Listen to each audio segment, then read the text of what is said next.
ಮನೆ ಆಸ್ತಿ ಆದಾಯಕ್ಕೆ ತೆರಿಗೆ ಹೊಸ ಇನ್ಕಮ್ ಟ್ಯಾಕ್ಸ್ ಮಸೂದೆಯಲ್ಲಿ ಕಾನೂನು ಸ್ಪಷ್ಟತೆ.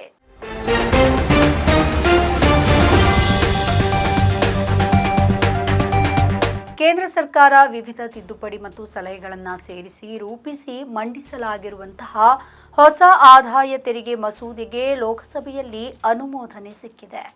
ಈ ಹಿಂದೆ ಇದ್ದಂತಹ ಆದಾಯ ತೆರಿಗೆ ಮಸೂದೆಯ ಬದಲು ಹೊಸ ಮಸೂದೆಯನ್ನ ರೂಪಿಸಲಾಗಿದೆ.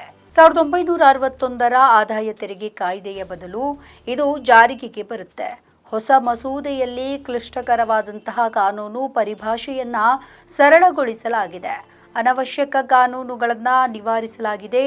ಮನೆ ಆಸ್ತಿಯಿಂದ ಬಂದ ಆದಾಯಕ್ಕೆ ಇರುವ ತೆರಿಗೆಗೆ ಸಂಬಂಧಿಸಿದಂತಹ 2 ಪ್ರಮುಖ ಕಾನೂನುಗಳ ಬಗ್ಗೆ ಹೊಸ ಐಟಿ ಮಸೂದೆಯಲ್ಲಿ ಮಹತ್ವದ ಸ್ಪಷ್ಟೀಕರಣವನ್ನು ಕೊಡಲಾಗಿದೆ.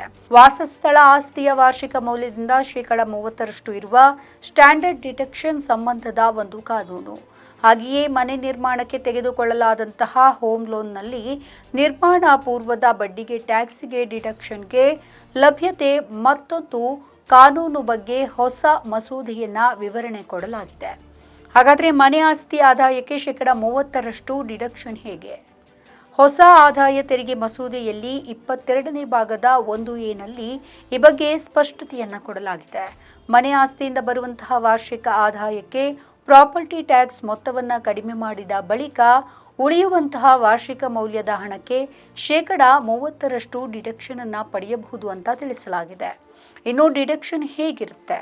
ನಿಮ್ಮ ವಾಸಸ್ಥಳ ಕಟ್ಟಡದಿಂದ ವರ್ಷಕ್ಕೆ 2 ಲಕ್ಷ ರೂಪಾಯಿ ಬಾಡಿಗೆ ಆದಾಯವನ್ನ ಪಡಿತಾ ಇದ್ದೀರಿ ಅಂತ ಅಂದ್ಕೊಳ್ಳಿ. ಆ ಮನೆಗೆ ಪ್ರಾಪರ್ಟಿ ಟ್ಯಾಕ್ಸ್ 5,000 ಕಟ್ತೀರಿ ಅಂತ ಭಾವಿಸೋಣ.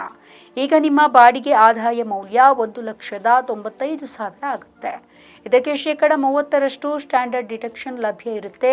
ಈ ಮೇಲೆ ಉಲ್ಲೇಖಿಸಿದಂತೆ ಅದು 58,500 ರೂಪಾಯಿ ಆಗುತ್ತೆ.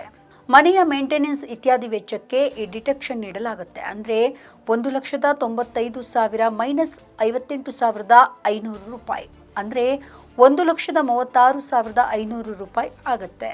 ನಮ್ಮ ಈ ವಿಡಿಯೋ ನಿಮಗೆ ಇಷ್ಟ ಆದಲ್ಲಿ ಲೈಕ್ ಮಾಡಿ, ಶೇರ್ ಮಾಡಿ, ಕಮೆಂಟ್ ಮಾಡಿ ಮತ್ತೆ ಸಬ್ಸ್ಕ್ರೈಬ್ ಮಾಡಿ.